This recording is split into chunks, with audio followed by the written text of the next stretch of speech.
சொல்லுங்கள். பேர் விஜய் சார். நான் அண்ணா சமாதி ஸ்டாண்டில் ஓட்டுறேன். எத்தனை வருஷமாக? குறைஞ்சது ஒரு 8 வருஷமாக ஓட்டுறேன். ஓலா ஊபர் இல்லை உங்ககிட்ட? ஆமாம், எங்கள்கிட்ட ஓலா ஊபர் கிடையாது. எங்களுக்கு எந்த கவர்மெண்ட்டும் சப்போர்ட்டும் கிடையாது. Mini bus விட்ருக்குறாங்க. மினி பஸ்ஸும் விட்ருக்காரு, மெட்ரோவும் வந்திருக்கு. போகிற இதில் பார்த்தா எங்களை நாங்கள் பொழைக்க முடியாது பொழுது. நிறைய கம்பெனி வந்து ரேபிடோ, ஓலா, ஊபரு, அப்புறம் இப்போ எவ்வளோ தூரம் ட்ராப் போகிறீங்க இங்கேருந்து? எவ்வளோ தூரம்? இங்கேருந்து தாம்பரம் வரைக்கும் நாங்கள் போவோம் சார்.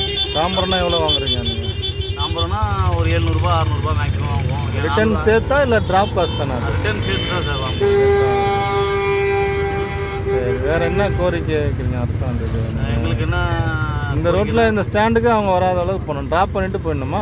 ஆமாம், ட்ராப் பண்ணிட்டு வெளியாட்டம் வந்து ட்ராப் பண்ணிட்டு போகிறது ஒரு 2 கிலோமீட்டர் தள்ளி போயிடலாம். ஆமாம், 2 கிலோமீட்டர் தள்ளி போயிடணும். வெளியாட்டம் நீங்கள் சொல்ல முடியும். உங்களுக்கு ஓலா ஊபர் தானே எதிரியாக இருக்கிறாங்க? ஆமாம், ஓலா ஊபர் தான் சார், வேறு எதுவுமே கிடையாது. சரி சரி, மற்றபடி வேறு எந்த இதுவும் அரசாங்கம் வந்து இது கவனிக்கணும் உங்களுக்கு. ஆமாம், அரசாங்கம் இதை எடுக்கணும். அரசாங்கம் எங்களுக்கு வந்து எடுத்து மீட்ரு கணக்கு, மீட்ரு பழைய மாதிரி மீட்டரை விடணும். மீட்ரு விடணும்.